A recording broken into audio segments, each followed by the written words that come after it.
Jordan. Asked you to be funny. Right, so, hello, I'm Jordan, and you can call me Professor Sex Xavier. So, you did sing a stand-up, you saw us get upstairs, saw us do all sorts of things that a wheelchair person can't do. Any of you tell the pit, I know who you are, I'll find you. Because the bastards, right, they are absolute bastards. They will try and find me, they will try and make me not be able to afford my house.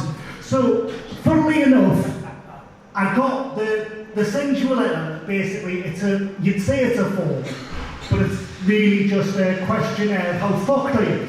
It's on 48 pages, and it goes through things like, can you walk?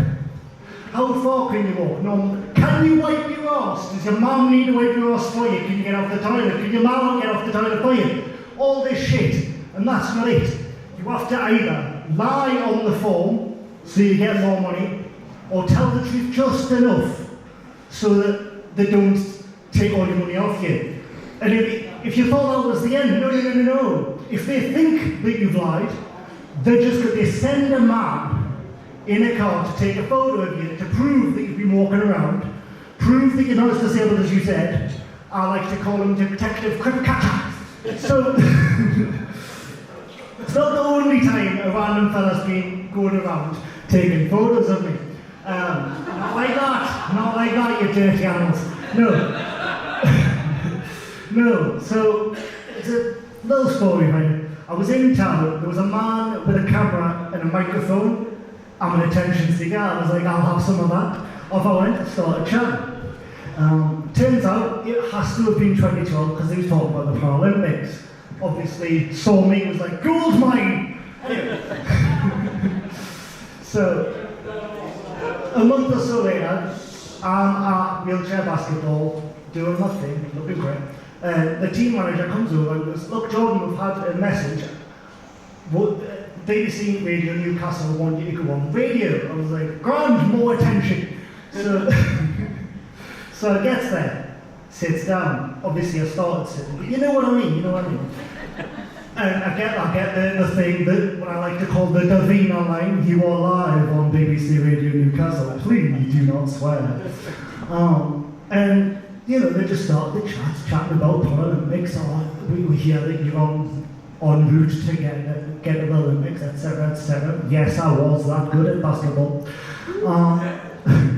So, I get there, they're saying this, and then they pull out. What we've done is we took photos of you around the streets and then showed them to random children in schools and asked, what kind of disabled do you think he is? Honest to fucking God. Same reaction from me. They didn't tell me this bit. So there's me, surprised as fuck, just trying to not punch them. So I'm quite, and he's like, right, here's some of the things that the children said. Now, I'm going to go in 3 levels of fair enough, I can see where you came from. Maybe it gets a little bit more knowledge. And then, really, you'll see. It's all to come. So, started with paraplegic. Fair enough, I'm in a chair, my legs are a bit dodgy, and for all they seen, I was sat in the chair, couldn't move my legs. Point. Fine. Next, spina bifida. To be honest, I was just impressed that the little kids knew that one. But the thing is with spina bifida, they're great people, but they're a bit more than me.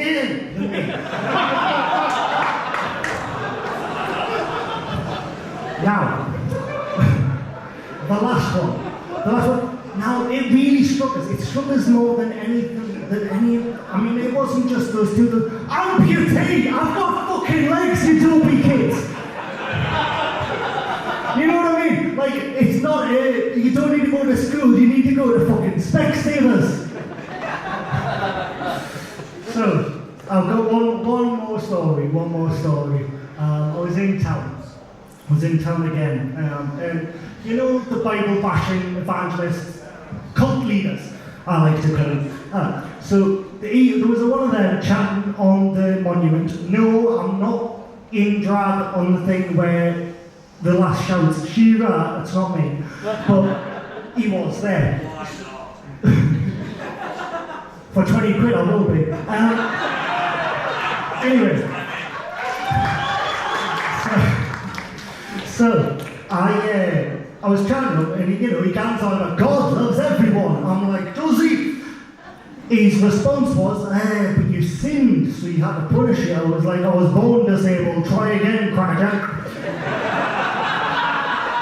So he goes, you must have sinned in a past life. I was like, look, I might have been about this big and lived over there, but that's nothing, to be honest with it. Yeah. So that's where I'm ending it. I'm kind of waiting for John to come get my microphone.